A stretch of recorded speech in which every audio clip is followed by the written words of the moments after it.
kooban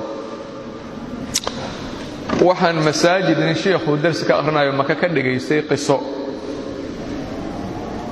waxay leedahay gabar ahlu diin ayaa waxa jeclaaday aanuq ciyaal suuq horeer maka gabadhii uu doonay waxay tiri ciyaal suuq ma guursado aniga ma ku doonayo markaas wuxuu yiri ulama noqonayo hayo noqo qamiis gaaban intuu soo iibsaday oo garkii deystay uu safkii hore caday la istaagay maba ka tagayo masaajidka muddo kadib gabadhii waxa lagu yiri ninkii wadaadu noqday mudawwic ay dhahan ayaga mudawwic oo noqday ninkii dasaas haday tahay guursanaya hayaba waa is guursadeen bil markuu la joogay oo ciyaal suuqnimadii ku laabtay markaas waxay tiri aawo wadaadnimadii ma waxaas waa laga soo tagay waa la hadashay berigii dambe uu soo kaxeeyay gurigeedii uu keenay gurigeedii markay gashay warqad u dhiibtay warqadii banaanka markuu la tagay uu akhriyay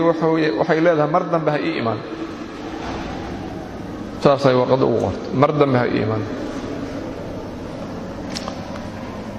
waxa ku yaala jiddo xaafad karantiino la yiraahdo waxa dega dadka Afrikaanka waxa aad u dhex yaala sixir marka iyaga dhexdooda ayaa wax isku sameeysta ummadda kale wax kama hayso xaafaday u gaar yihiin waayo ninkii wuxuu yiri islaantii oo iga tagtay maxaan sameeyay wax karantiino tagay karantiino tagay hodayuu tago wuxuu yiri haweenaydu iga tagtay ma soo ali karta ana soo alina lacag buu ka qaaday wuxuu yiri ana si degdeg guriga ku celinayo usbuuc iga warso usbuuc kadib wala hadlo wuxuu yiri hay hawshii ka waran guriga ka fiiriyo gurigu tagay wax jooga ma waa soo laabtay wuxuu guriga wax jooga ma wuxuu yiri wax awood u mali anigu intaas ka badan maxaa igu la talinaysaa markaas wuxuu yiri aniga sixirkayga heerkaas ma gaarin laakiin hadda rabto Hindiya yaa ii sheegaysaa Hindiya hebel Hindiya jooga u tago Hindiya diyaarad u raacay nimo u tagay wuxuu yiri haweenaa iga tagtay lacag intaas la keenay yiri ana soo celinayo lacagtii uu bixiyay imisa qaadanaysa usbuucan qaadanaya usbuuc kadib wuxuu yiri telefoon dir guriga in la joogo telefoon u diray waxba ma joogan guriga bes uu yiri wax kale ma qaban karo hay marka maxaan sameeyay markaas in muftiga u tago muftiga sixirka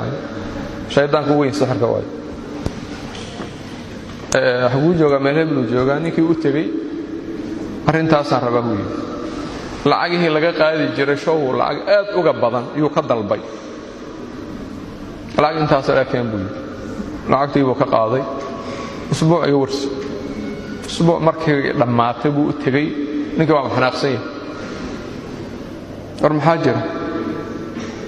war naga tag buu yiri ciidankii waa naga laysay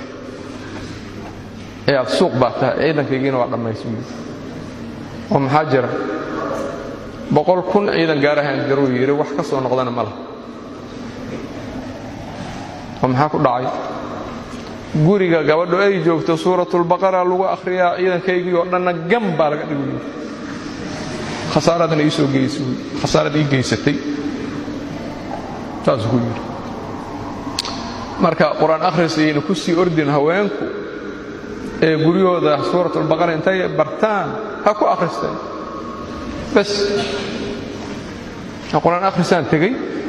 waa la suuxiyay lugaha la iga xiray sanka waxa la ii saaray wax baahiyo looma qabo bas quraanka ha barteen suuratul baqara ha barteen hana soo akhriyeen iyagu